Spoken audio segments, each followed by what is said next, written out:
September 30th Red Ball Patch compound. Kind of stand in between the stop sign patch and the main patch. It's gonna make this one short and sweet.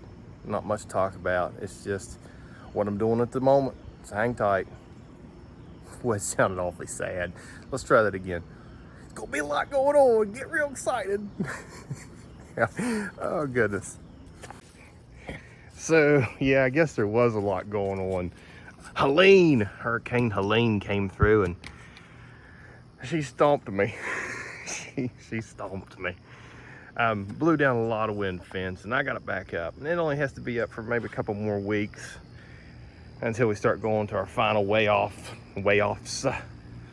The melon, the only melon I have. My best shot of being melon famous. There she lays. She's DAP 99 today. Heaven forbid we wait another day and do a DAP 100 video on her, but just gonna have to settle for 99. Turn off this fan. And you're thinking, Doc, why is there a fan on your melon? And it's blowing above and below. And just the amount of rain I got from Helene, I wanted to dry things out good. And we've been warm enough, 60 degrees at night, so I didn't think it's not that big a deal. Leave that melon with a fan on it for a little bit to dry it out. Don't think it's gonna slow me down. It's all about just keeping it healthy at this point. Are we getting pounds on it? On the tape, it says we are. Now, if we are or not, that's a good question. So Pops was here the other day helping me load up the porch pumpkin, which I took to Elkin this past Sunday, yesterday, matter of fact. And he's looking at this melon. It's like, oh, Chris, that's a great melon. Woo, Chris, that's a great melon. And thanks, Dad, I appreciate that. And it is a good melon. It's great for me. But he pointed out something I hadn't noticed. You know how you guys look at the same thing all the time. Oh boy, the canopy, oh boy, the melon, and checking for health. He pointed out, he said, look at your hammock, Chris. He said, look at how bowed those boards are. So I'm gonna kind of get down here. Look at that, if you can kind of skylight it. They're bowed in. Those are 2x4s bowed in under the weight of the melon. This one's got some leaves. It's a little bit trickier, but you get the look at that. That's bowed in. I just think that's so cool. Don't look at the powdery mildew. Quit it. It's just that one spot, right? Everybody else looks pretty good, but that's a shaded area. Look at the bow. How cool is that? Nice eye, Pops. Thanks for pointing it out. Makes me feel like I got something. There's our porch pumpkin, still sitting on the trailer covered in sheets. Gotta find a home for that girl, or she's going to end up in front lawn or at the office. That's fine. Whoa, is that who I think it is? Oh, it sure is. Dragging out through there. That's old Frostbite. Looking good, Frostbite. Yeah. The main patch, Red Ball Patch compound. Mustard's starting to look real nice. Let's see if we're knee high yet. Oh, not quite knee high yet, but we're getting there. A few little errant blooms here and there. Some areas are knee high. I don't know if I'll get time to till that bad boy in or if I'll just let it winter kill. It still has benefit winter killing. Those roots are in the ground, dropping big taps. I don't know if you've ever pulled up a mustard. Let's do it. Let's not just talk about it. Let's do it. This is a little guy here. Pull it up, shake it. Well, that's a pretty crappy example. I kind of wish I hadn't pulled it up. Get back in there, you. But no joke, they'll put down 4 to 6 inch taps, break up the soil, and the same caustic ingredient in the leaves and foliage also lives in the roots.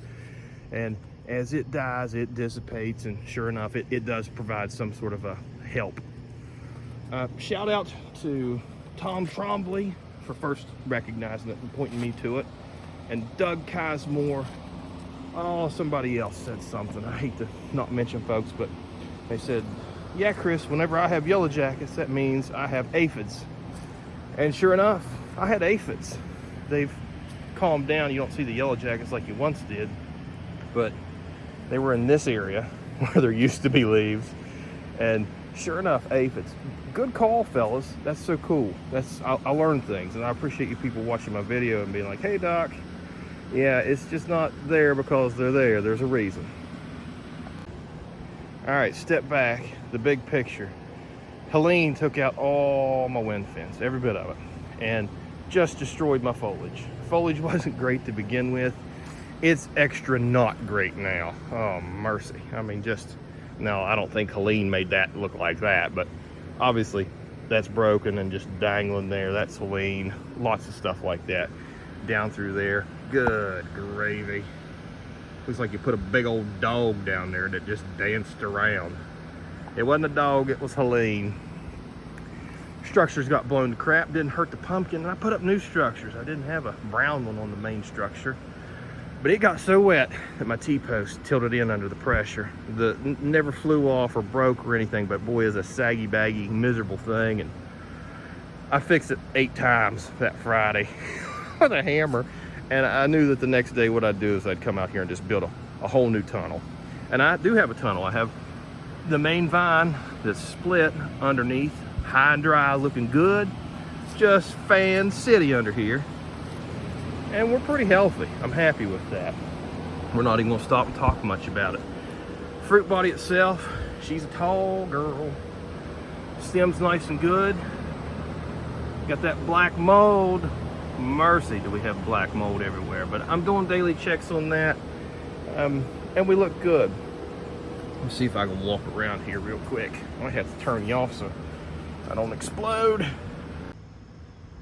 So this is where the porch pumpkin sat. She went to the way off. We just saw her a second ago. Nice good cover crop of weeds have established themselves, looking good. You can see that the damage Helene did down here. That leaf right there is probably not doing a lot of work for me at this point, but we got 2 weeks. We're not gonna mess with it now, are we? Fruit body, she's a tall girl. My goodness, getting that cracking and cantaloupe and just looking gnarly as all get out. Scale says, oh, what's scale say? There's a 2 there, so we're still 2,000 pounds. That's good. We haven't went down. And joking aside, I do check this scale about every 15 minutes to make sure it's going the right direction. Blossoming, we look great. Lots of cracking and checking. You see that and you think, oh my goodness, Doc, you're done. It has looked like that for 15 to 20 days. Hard and beautiful. And maybe not even an 1/8 of an inch deep. Dry. That's not going to take me down. Knock on wood. It'll probably be something else that takes me down. And if it does take me down, that's okay. Swinging for the fences. We're going to get the biggest fruit I possibly can grow, or we're going to pie out on that scale right there. Well, that's it for this week. Not a lot of knowledge, a little bit of excitement. I mean, it's big fruit, which is cool. And I am swinging for the fences. And I accept the risk of this fruit pieing out on me. Is a calculated risk with a scale underneath of it, which gives me a little touch of advantage. And I've spoken this. This is not something that's like, oh, I'm holding this back from people. This is me saying, hey, you need to try a scale because your fruit's going to look the same the last 20 days, besides the cracks and that sort of thing and the healing process. But you might be able to catch something going sour on you, pickling on the inside, that otherwise you wouldn't find, and maybe it could get you to a scale earlier. I have been fortunate thus far to that not happening, so this is just a theory until now, or until it actually does happen rather. Hopefully it never does, right? That's it, guys. Thanks for watching. 2 more weeks and then it's scale time, baby. See the scales. Doc out.